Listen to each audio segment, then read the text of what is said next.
Everyone, welcome to Filo. I am Afan Hashmi, your science teacher. और आज हम अपनी क्लास 10 साइंस का चैप्टर आनुवांशिकता यानी हेरिडिटी को कंटिन्यू करने वाले हैं। पिछले लेक्चर में हमने इस चैप्टर के एमसीक्यूज और वेरी शॉर्ट क्वेश्चन को डिस्कस कर लिया था, और आज हम इस चैप्टर के शॉर्ट आंसर्स, केस बेस्ड और लॉन्ग आंसर्स को डिस्कस करने वाले हैं। जैसा कि मैंने आपको पिछले लेक्चर की शुरुआत में भी बताया था, ये सभी के सभी सवाल आपके एग्जाम के नजरिए से बहुत जरूरी हैं और आपको इनकी खूब अच्छे तरीके से प्रैक्टिस करनी है, क्योंकि ये क्वेश्चंस जो हैं आपके एग्जाम में आ सकते हैं, है ना। हमने इस चैप्टर में कुल 29 क्वेश्चंस का कलेक्शन बनाया था, जिसमें से हमने 17 क्वेश्चंस पिछले लेक्चर में डिस्कस कर लिए थे। आज हम डिस्कस करने वाले हैं इसके ये 9 शॉर्ट आंसर्स, एक केस बेस्ड और 2 लॉन्ग आंसर्स को। ठीक है, ये जो कलेक्शन है ये पिछले कई साल के पेपर के एनालिसिस करके बनाया गया है, इसीलिए मैंने आपसे ये बात कही है कि आपके एग्जाम के नजरिए से जरूरी है ना। तो इसीलिए आपको इसकी खूब अच्छे तरीके से प्रैक्टिस करनी है। चलिए फिर स्टार्ट करते हैं आज का लेक्चर शॉर्ट आंसर्स के साथ। इस चैप्टर के सबसे पहला सवाल यानी क्वेश्चन नंबर 18 हमारे हेरिडिटी चैप्टर का है। अच्छा, एक बार ये शुरू करने से पहले मैं आपको एक बात बता देना चाहता हूँ कि ये जो शॉर्ट आंसर्स हैं ये एग्जाम में 3 मार्क्स फॉर ईच क्वेश्चन। ठीक है, मतलब एक क्वेश्चन जो है वो 3 नंबर का आता है, तो हमें उसका आंसर उसके हिसाब से लिखना होगा। जैसे यहाँ पर तो इस क्वेश्चन में का अगर हम उदाहरण ले लें, इसी में हमें 3 पार्ट्स पूछे गए हैं, तो उन तीनों पार्ट्स के आंसर हमें बताने, एक एक नंबर हमें उसमें मिल जाएगा। चलिए देखते हैं। यदि गोल और हरे बीज यानी कैपिटल आर आर और एक जी जी, जैसा कि आप यहाँ पे देख सकते हैं, ये रहा इसका एलईडी, इसके एलईडी कोड यहाँ पर आर आर जी जी वाले 2 मटर के पौधों को संकरण कराया जाए तो F1 पीढ़ी के संबंध में निम्नलिखित का प्रतिशत ज्ञात कीजिए।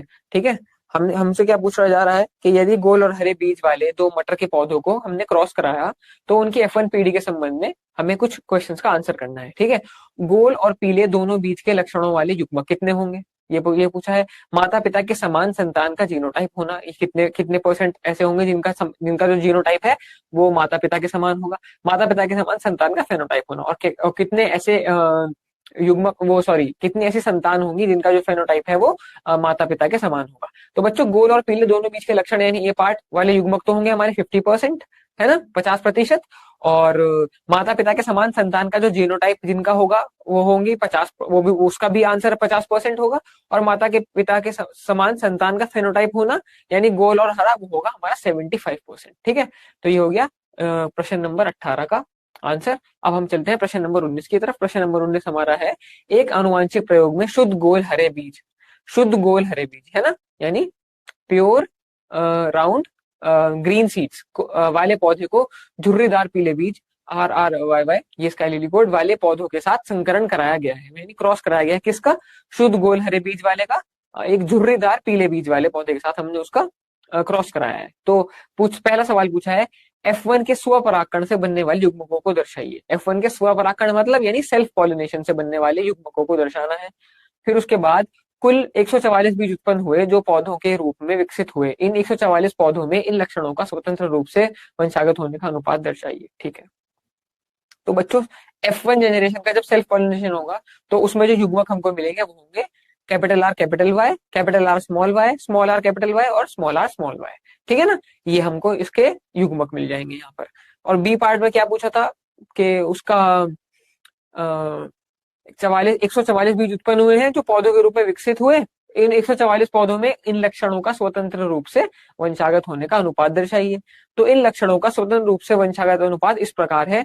ठीक है, गोल पीला होगा 81, गोल हरा हो जाएगा 27, है ना, और झुर्रीदार पीला 27 और झुर्रीदार हरा हमारा 9। ठीक है, टोटल इसका हमारा 144 है ना। तो इस तरीके से उसका ब्रेकडाउन होगा। फिर इनका रेशियो करेंगे, सिंप्लीफाई कर लेंगे इसको, तो रेशियो मेरा निकल के आएगा 9:3:3:1। ठीक है, चलते हैं अपने प्रश्न नंबर 20 की तरफ।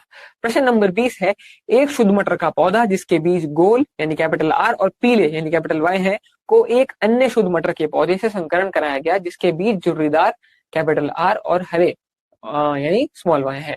इसके पश्चात F1 संतति का स्वपरागकण कर F2 संतति प्राप्त की गई। फिर इसके बाद क्या किया, F1 जनरेशन का सेल्फ पॉलिनेशन कराया और F2 जनरेशन प्राप्त करी गई। तो सवाल पूछा है, F1 पीढ़ी के बीज कैसे दिखाई देंगे, सबसे पहला। दूसरा सवाल है, F2 पीढ़ी के बीजों में लक्षणों के संभावित संयोजन क्या होंगे, साथ ही उनका अनुपात भी बताएं। और तीसरा सवाल पूछा है, F2 पीढ़ी में लक्षणों के नए संयोजन वाले बीज प्राप्त होने का कारण बताएं। चलिए देखते हैं। सबसे पहला सवाल का उत्तर कर लेते हैं, F1 पीढ़ी के बीज कैसे दिखाई देंगे। F1 पीढ़ी में सभी बीज गोल और पीले, यानी उसका एलईडी कोड हो गया capital R capital Y small Y होंगे, क्योंकि प्रभावी लक्षण गोल के लिए कैपिटल आर है ना, और पीले के लिए कैपिटल वाई है। अप्रभावी लक्षणों यानी अप्रभावी लक्षण का मतलब क्या हो गया बच्चों, जो हमारे डोमिनेंट ट्रेट्स होते हैं, है ना। प्रभावी लक्षण यानी हमारे डोमिनेंट ट्रेट्स, ठीक है ना। और अप्रभावी लक्षण झुर्रीदार के लिए स्मॉल आर और हरे के लिए स्मॉल वाई को दबा देते हैं। अप्रभावी लक्षण हो गए हमारे बच्चों, ये तो हो गई प्रभावी की बात है ना, ये डोमिनेंट ट्रेट्स।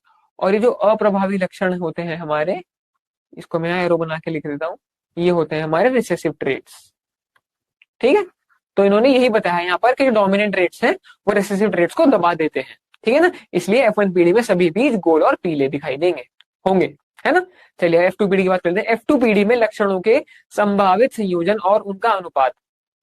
जब F1 संतति यानी ये capital R capital Y small I का स्वपरागकण यानी सेल्फ पॉलिनेशन, है ना, ये स्वपरागकण को कहते हैं, को इंग्लिश में हम सेल्फ पॉलिनेशन पढ़ते हैं, ठीक है ना, किया जाता है, तो F2 पीढ़ी में मेंडल के डाई हाइब्रिड क्रॉस के अनुसार 9:3:1 का अनुपात दिखाई देता है, ठीक है बच्चों। F1 का जब सेल्फ पॉलिनेशन कराएंगे तो जब F2 पीढ़ी जो आएगी उसमें एक डाई हाइब्रिड क्रॉस के अनुसार जो रेशियो हमको मिलता है वो होता है 9:3:3:1, ठीक है ना। अंतिम अनुपात इसका हो जाएगा 9 गोल और पीले, इसका हमने ब्रेक डाउन कर दिया यहाँ पर, 9 गोल और पीले, 3 गोल और हरे, 3 झुर्रेदार और पीले और 1 झुर्रेदार हरा, ठीक है ना। यानी जो हमारा टोटल रेशियो है वो होगा 9:3:3:1, जैसे कि हमने ऊपर भी मेंशन कर रखा है, ठीक है ना। अब फिर सी की तरफ, प्रश्न नंबर सी हमारा क्या था, F2 पीढ़ी में लक्षणों के नए संयोजन वाले बीज प्राप्त होने का कारण बताएं। F2 पीढ़ी में लक्षणों के नए संयोजन वाले बीज प्राप्त होने का कारण है, ऐसा जीनों के स्वतंत्र संयोजन के कारण होता है। सबसे पहला कारण तो यह है कि ऐसा जीनों के स्वतंत्र संयोजन के कारण होता है, जैसा कि मेंडल के स्वतंत्र संयोजन के नियम में बताया गया है, ठीक है। लॉ ऑफ इंडिपेंडेंट असॉर्टमेंट, ठीक है ना, उसकी यहाँ पर बात हो रही है। बीज के आकार कैपिटल आर और स्मॉल आर और रंग कैपिटल वाई और स्मॉल वाई के एलीलीज जो है युग्मनज निर्माण के दौरान स्वतंत्र रूप से संलग्न होते हैं, ठीक है, जिससे F2 पीढ़ी में नए संयोजन उत्पन्न होते हैं, ठीक है ना। वो इंडिपेंडेंटली सेग्रीगेट होते हैं जो ट्रेट्स हैं उनके, इसीलिए जो F2 पीढ़ी में है वो नए संयोजन उत्पन्न हो जाते हैं, ठीक है। ये हो गया हमारा प्रश्न नंबर 20। और अब हम चलते हैं अपना प्रश्न नंबर 21 की तरफ। प्रश्न नंबर 21 में हमसे पूछा है, 4 सदस्यों वाले परिवार में पिता के लंबे कान थे और माता के छोटे कान थे। यदि माता पिता क्रमश शुद्ध प्रभावशाली और अप्रभावशाली लक्षण वाले थे और F1 व्यक्ति का विवाह उसी जेनोटाइप वाले अनजाने व्यक्ति से हुआ, तो F2 पीढ़ी की आनुवांशिक संरचना का अनुपात ज्ञात करें, एक उपयुक्त समीकरण दिखाएं, ठीक है।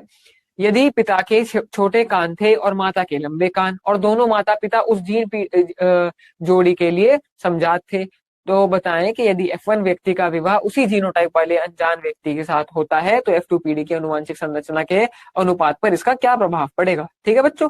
वैसे तो इस हैंडआउट में हमने जो क्वेश्चन दिए हैं सारे के सारे सवाल ही बहुत जरूरी हैं, लेकिन ये CBSE 2025 में पूछा गया है, काफी अच्छा क्वेश्चन है, ठीक है। शॉर्ट आंसर में 3 मार्क्स के लिए पूछा गया था। चलिए सबसे पहले ए पार्ट का आंसर देख लेते हैं। कोई भी अक्षर जो स्पष्ट रूप से प्रभावशाली और अप्रभावी कोणों को दर्शाए, उदाहरण के लिए कैपिटल एल या कैपिटल ई या कोई अन्य, ठीक है। हम किसी भी एक उसको ले लेंगे, क्या बोलते हैं, अक्षर को। मैंने मान लीजिए डोमिनेंट ट्रेट के लिए यानी लंबे कान दिखाने के लिए मैंने यहाँ पर कैपिटल एल ले लिया, और हमको क्वेश्चन में ये बता ही दिया गया था कि प्योर डोमिनेंट ट्रेट्स किसके पास है, फादर के पास, यानी वो कैपिटल एल होगा, और जो माता है उनके जो है वो ट्रेट्स जो है वो बिल्कुल रिसेसिव एलीलीज है उनके, है ना। तो वो हमने स्मॉल एल और दोनों स्मॉल एल ले लिया। तो जब इनको क्रॉस कराएंगे तो F1 पीढ़ी में हमको क्या मिलेगा, F1 पीढ़ी में हमको मिल जाएगा LI, ठीक है ना। ये क्या बोलते हैं, जो हमारी पहली F1 जनरेशन होगी उसका जो निकल कर आएगा क्रॉस के बाद, जो इनकी अगली संतति है उसका LI निकल कर आया, यानी इसके पास भी लंबे कान होंगे, क्योंकि यहाँ पर ये वाला डोमिनेंट रह जाएगा कैपिटल एल, है ना। तो यहाँ पर भी लॉन्ग ईयर्स हो गए यानी लंबे कान,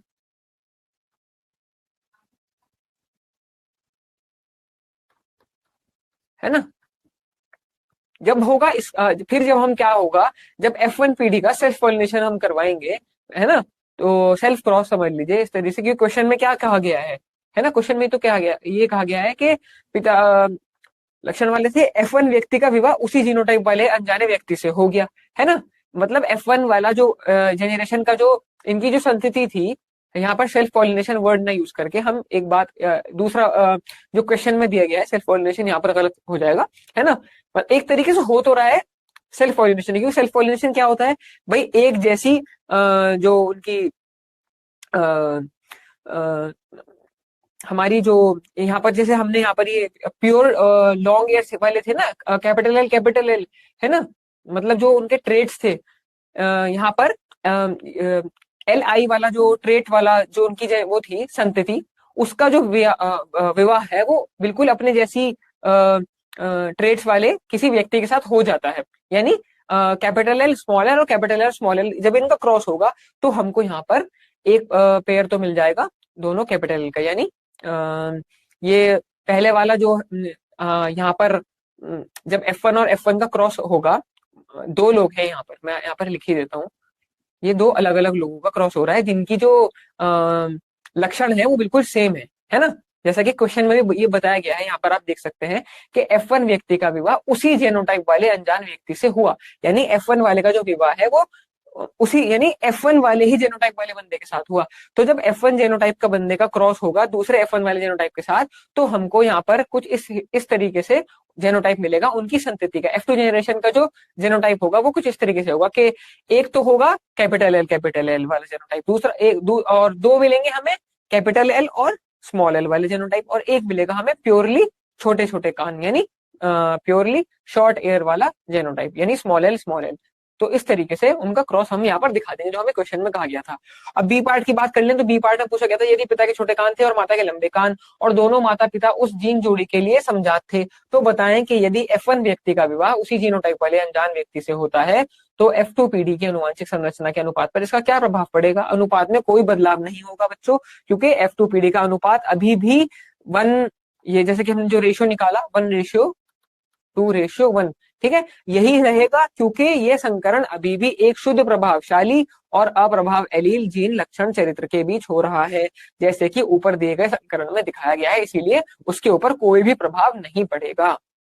चलते हैं अपने अगले प्रश्न की तरफ। ठीक है, समझाइए कि माता पिता में मौजूद मूल गुणसूत्रों की संख्या संतानों में कैसे पुनः स्थापित होती है। उस कोशिका विभाजन का नाम बताइए जिसके द्वारा संतानों में गुणसूत्रों की संख्या बनाए रखी जाती है। चलिए, माता पिता में मौजूद मूल गुणसूत्रों की संख्या संतानों में अर्धसूत्री विभाजन और निषेचन की प्रक्रियाओं के माध्यम से पुनः स्थापित होती है। अर्धसूत्री विभाजन यानी मियोसिस।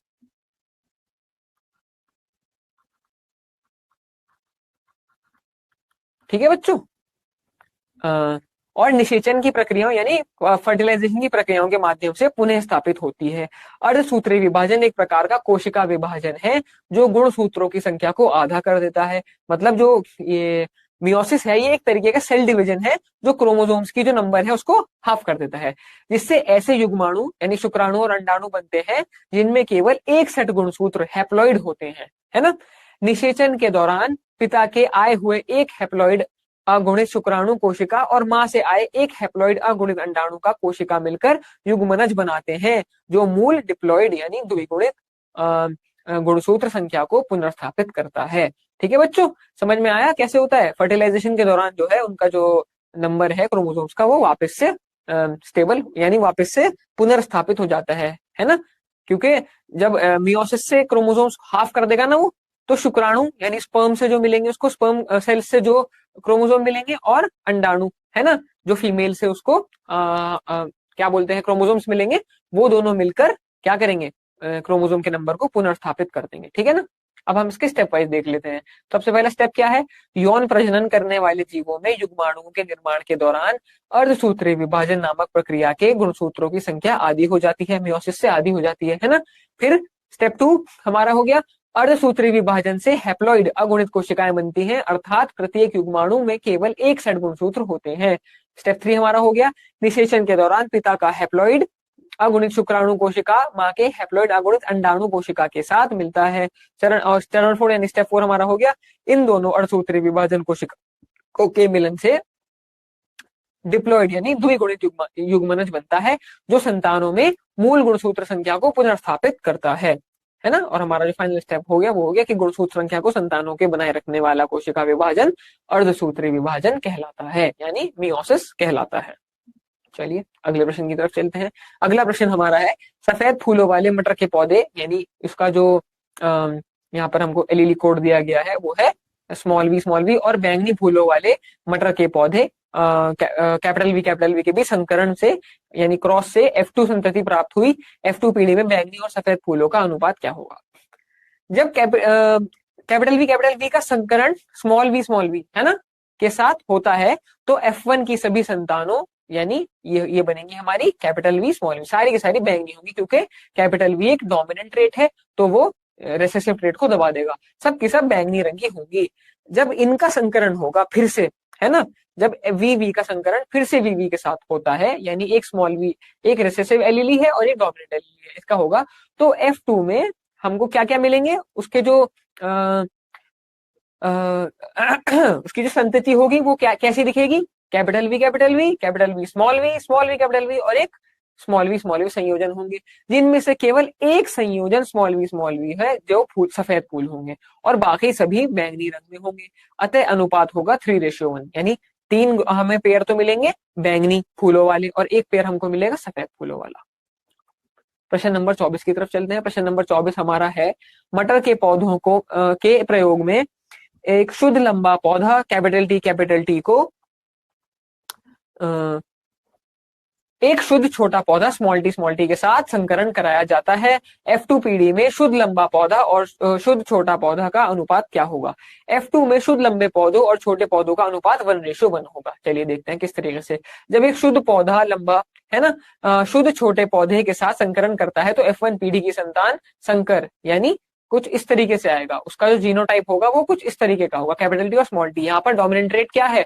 डोमिनेंट रेट हमारा कैपिटल टी है तो F1 पीढ़ी में भी लंबा ही पौधा हमको मिलेगा। जब F1 पीढ़ी का स्व संकरण यानी सेल्फ पॉलिनेशन होगा, सेल्फ क्रॉस करवाएंगे उसका, तो F2 पीढ़ी में संतानों में लंबी समजात यानी प्योर टॉल की हम बात कर रहे हैं, लंबी विषमजात यहाँ पर हम देख सकते हैं, मतलब ये टॉल होगी बट इम्प्योर होगी, और छोटे समजात ये होगी प्योर शॉर्ट का अनुपात 1:2:1 में उत्पन्न होंगी।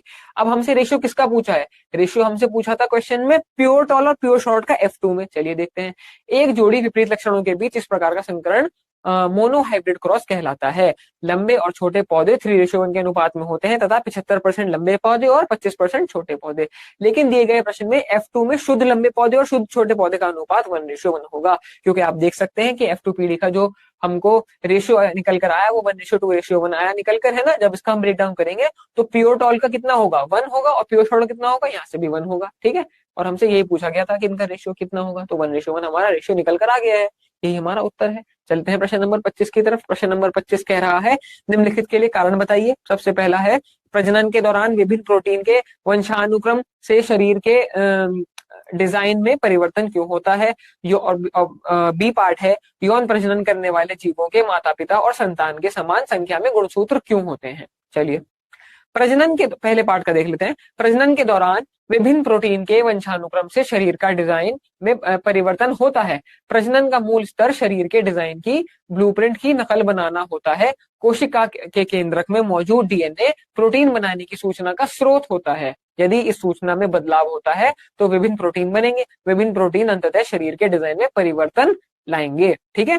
बी पार्ट देख लेते हैं। बी पार्ट का आंसर यौन प्रजनन करने वाले जीवों के युग्माणुओं में माता पिता की तुलना में आधे संख्या में गुणसूत्र होते हैं। इसलिए निषेचन के दौरान जब दो युग्माणु अर्थात नर और मादा का युग्माणु जुड़ते हैं तो उत्पन्न संतान में माता पिता जितनी ही मात्रा में डीएनए का गुणसूत्र की संख्या होती है, ठीक है ना। अब जो मतलब हमको ये बताया है कि यौन प्रजनन करने वाले जो जीव होते हैं उनके युग्माणुओं में ना माता पिता की कंपैरिजन में आधे क्रोमोसोम्स होते हैं, ठीक है। जब फर्टिलाइजेशन के टाइम मतलब मेल और फीमेल में जब फर्टिलाइजेशन के दौरान क्या होता है, नर और मादा युग्माणु जुड़ते हैं। जब वो जुड़ते हैं ना तो फिर क्या होता है, तो उत्पन्न संतान जो होती है उसका जो क्रोमोसोम का नंबर है वो स्टेबल हो जाता है। यानी वापस से जितना माता पिता के अंदर, जितना पिता के अंदर है, जितना माता के अंदर है, वो जब फर्टिलाइजेशन के दौरान जब उनके युग्माणु जुड़ेंगे तो वो नंबर भी वापस से उतना ही हो जाता है, ठीक है। चलते हैं अगले प्रश्न नंबर 26 की तरफ। प्रश्न नंबर 26 हमारा है, मनुष्यों में बच्चे का लिंग कैसे निर्धारित होता है। ठीक है, मनुष्यों में बच्चे का लिंग माता पिता के प्राप्त लिंग गुणसूत्रों के संयोजन से निर्धारित होता है। ठीक है, चलिए देखते हैं किस तरीके से। मनुष्य में दो प्रकार के लिंग गुणसूत्र होते हैं, एक्स और वाई। महिलाओं के पास दो एक्स गुणसूत्र होते हैं यानी एक्स एक्स, और पुरुषों के पास एक एक्स और एक वाई गुणसूत्र होता है यानी एक्स और वाई। माँ हमेशा अपने अंडाणुओं के माध्यम से एक्स गुणसूत्र देती है, क्योंकि जब उसके पास है ही एक्स एक्स तो वो एक्स ही दे सकती है ना। पिता अपने शुक्राणु के माध्यम से या तो एक्स देगा या तो वाई गुणसूत्र देता है। अब क्या होता है, यदि पिता एक्स गुणसूत्र देगा तो क्योंकि जो माता है उसके पास तो है ही एक्स गुणसूत्र, तो संयोजन एक्स एक्स बनता है जिससे लड़की जन्म लेती है। और यदि जो है बच्चा जो है पिता से वाई गुणसूत्र प्राप्त करता है तो संयोजन एक्स वाई बनेगा और लड़का जन्म लेगा। इस प्रकार बच्चे का लिंग पिता के शुक्राणु द्वारा निर्धारित किया जाता है। ठीक है, प्रश्न नंबर 27 की तरफ चलते हैं। सभी मानव गुणसूत्र जोड़े में नहीं होते। अधिकांश मानव गुणसूत्रों के पास मात्र और पितृ प्रति होते हैं। और हमारे पास ऐसे 22 जोड़े होते हैं, लेकिन एक जोड़ा जिसे लिंग गुणसूत्र कहा जाता है हमेशा एकदम सही जोड़ा नहीं होता। महिलाओं के पास लिंग गुणसूत्रों का एक सही जोड़ा होता है, लेकिन पुरुषों के पास एक असंगत जोड़ा होता है, जिसमें एक सामान्य आकार का होता है और दूसरा छोटा होता है। तो पहला सवाल इसके आधार पर पूछा है, मनुष्यों में एक संयुग्म और प्रत्येक युग्मन में कितने गुणसूत्र होते हैं। दूसरा है, कुछ सरीसृप पूरी तरह से पर्यावरण संकेतों पर लिंग निर्धारण के लिए निर्भर करते हैं, टिप्पणी करें। चलिए, सी पार्ट में पूछा है, बच्चे का लिंग संयोग का मामला है और इसमें कोई भी माता पिता जिम्मेदार नहीं माना जाता। इससे केवल प्रवाह चार्ट के माध्यम से समझाइए, या मानव महिलाओं में बने सभी युग्मनों में एक्स गुणसूत्र क्यों होते हैं। ठीक है बच्चों, ये केस बेस्ड क्वेश्चन है जो सीबीएसई 2023 में आया था, है ना। शॉर्ट क्वेश्चन हमने इससे पिछले क्वेश्चन में खत्म कर दिए थे और अब हमारा एक केस बेस्ड क्वेश्चन जो हमने इसमें रखा था हम उसकी बात कर रहे हैं। ठीक है, सबसे पहले ए पार्ट का आंसर, मानव युग्मों में 46 गुणसूत्र यानी 46 क्रोमोसोम्स होते हैं जो द्विप्लॉइड यानी डिप्लॉइड संख्या में है। मानव युग्माणु शुक्राणु या अंडाणु में 23 गुणसूत्र होते हैं जो हैप्लॉइड संख्या में होते हैं। ठीक है ना। कुछ सरीसृप जैसे मगरमच्छ, एलिगेटर और कछुए में, ये बी पार्ट का आंसर हो गया हमारा, अंडे के तापमान का विकसित भ्रूण के लिंग निर्धारण पर महत्वपूर्ण प्रभाव होता है। ठीक है ना। कुछ सरीसृप की अगर हम बात करें रेप्टाइल्स की, जैसे एलिगेटर हो गया और कछुए हो गए, टोर्टोइज है ना, या टर्टल्स, उन अंडे उसमें क्या होता है, अंडे के तापमान का विकसित भ्रूणों के लिंग निर्धारण पर महत्वपूर्ण प्रभाव होता है। जो एग का जो टेम्परेचर है उस पर डिपेंड करता है, उसका एक बहुत महत्वपूर्ण प्रभाव पड़ता है उसके लिंग के ऊपर, उनके संतति के। ठीक है ना। मानव, अब सी पार्ट की बात कर लेते हैं। मानवों में महिलाओं के पास 2 एक्स गुणसूत्र होते हैं और पुरुषों के पास एक एक्स और एक वाई गुणसूत्र होता है, इसलिए महिलाएं एक्स एक्स होती हैं और पुरुष एक्स वाई होते हैं। संभोग के समय पुरुष जननांग लिंग से बड़ी संख्या में शुक्राणु महिलाओं के जननांग योनि में उत्सर्जित होते हैं। ये शुक्राणु फेलोपियन ट्यूब की ओर जाते हैं, जहां केवल एक शुक्राणु अंडाणु से मिलता है। शुक्राणु और अंडाणु के जुड़ने की प्रक्रिया को निषेचन यानी फर्टिलाइजेशन कहा जाता है। शुक्राणु के पास या तो एक्स या वाई गुणसूत्र होता है और अंडाणु में केवल एक्स गुणसूत्र होता है। यदि वाई गुणसूत्र वाला शुक्राणु अंडाणु से जुड़ेगा तो बच्चा लड़का होगा, और यदि एक्स वाला जुड़ेगा तो बच्चा लड़की होगी। एक्स या वाई गुणसूत्र के अंडाणु में जुड़ने की संभावना समान होती है, इसलिए कहा जा सकता है कि बच्चे का लिंग संयोग का मामला है, किसी भी माता पिता को जिम्मेदार नहीं ठहराया जा सकता। ठीक है ना। और डी हमारा प्रश्न नंबर, ऑप्शन नंबर डी का आंसर हो जाएगा, मानव महिलाओं के पास 22 जोड़े स्वायत्त गुणसूत्रों के अतिरिक्त लिंग गुणसूत्रों के रूप में एक्स गुणसूत्र की जोड़ी होती है। युग्माणु गठन के दौरान दोनों एक्स गुणसूत्र अलग अलग युग्माणुओं में विभाजित हो जाते हैं, इसलिए मानव महिलाओं के सभी युग्माणु अंडाणुओं में एक्स क्रोमोसोम होता है, या साथ ही 22 स्वायत्त गुणसूत्र भी होते हैं। ठीक है, अब हम चलते हैं अपने लॉन्ग क्वेश्चंस की तरफ। यहाँ से हमारे लॉन्ग क्वेश्चन स्टार्ट हो जाते हैं। लैंगिक जनन द्वारा उत्पन्न विविधताएं अलैंगिक जनन की तुलना में अधिक स्थिर क्यों होती हैं, स्पष्ट करें। ये लैंगिक जनन वाले जीवों के विकास को किस प्रकार प्रभावित करती हैं। बच्चों 5 नंबर में पूछा जाने वाला प्रश्न है ना। जो लॉन्ग क्वेश्चन है हमारे 5 नंबर में पूछे जाते हैं, तो हम उसके हिसाब से उसका आंसर देते हैं। चलिए देखते हैं। लैंगिक जनन में नर और मादा युग्मकों का संलयन होता है, जिनमें अलग अलग जीन का समूह होता है। इस प्रक्रिया के दौरान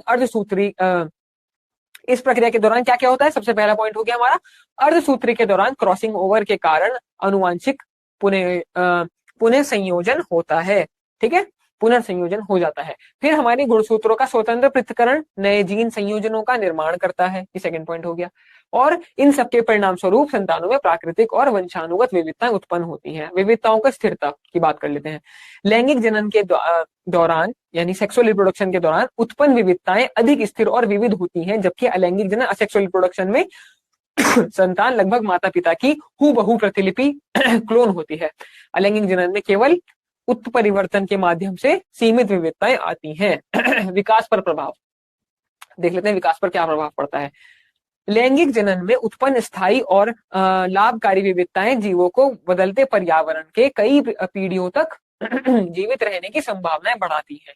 ठीक है ना, क्योंकि वो उसके अंदर वेरिएशन ज्यादा होते हैं इसकी वजह से, है ना। इसकी प्राकृतिक वर्ण होता है इससे प्राकृतिक वर्ण होता है जहां अनुकूल लक्षण पीढ़ी दर पीढ़ी स्थानांतरित होते हैं और समय के साथ विकास होते हैं। ठीक है, क्या होता है, पीढ़ी दर पीढ़ी वो अडेप्ट बहुत अच्छी तरीके से अडेप्ट कर पाते हैं और अपने आप को डिफरेंट चेंजिंग एनवायरनमेंट में इजीली फिट कर सकते हैं जिनमें वेरिएशन ज्यादा होती है। ठीक है ना, अब हम बात कर लेते हैं प्रश्न नंबर 29 की, जो कि हमारा इस चैप्टर का आखिरी प्रश्न होने वाला है। ठीक है, पुनीत केले के पौधे उगाना चाहते थे। पादप प्रजनन के बारे में आपके ज्ञान के आधार पर क्या उसे बीज या प्रजनन की कोई अन्य वैकल्पिक विधि चुननी चाहिए? अपने उत्तर का औचित्य बताइए। चलिए, दूसरा प्रश्न पूछा है, केले के पौधे की संतानों में आमतौर पर बहुत कम भिन्नताएं दिखाई देती हैं। भिन्नता का कारण क्या है और क्या भिन्नताएं अच्छी हैं या बुरी? औचित्य सिद्ध कीजिए। और चॉइस में क्वेश्चन पूछा है, एनी विभिन्न परिस्थितियों में तरबूज द्वारा उत्पादित फलों की संख्या पर शोध कर रही थी। उसने ग्लास हाउस ए और बी दोनों में 25-25 तरबूज के पौधे उगाए। उसने केवल ग्लास हाउस ए में परागकणों को स्थापित किया।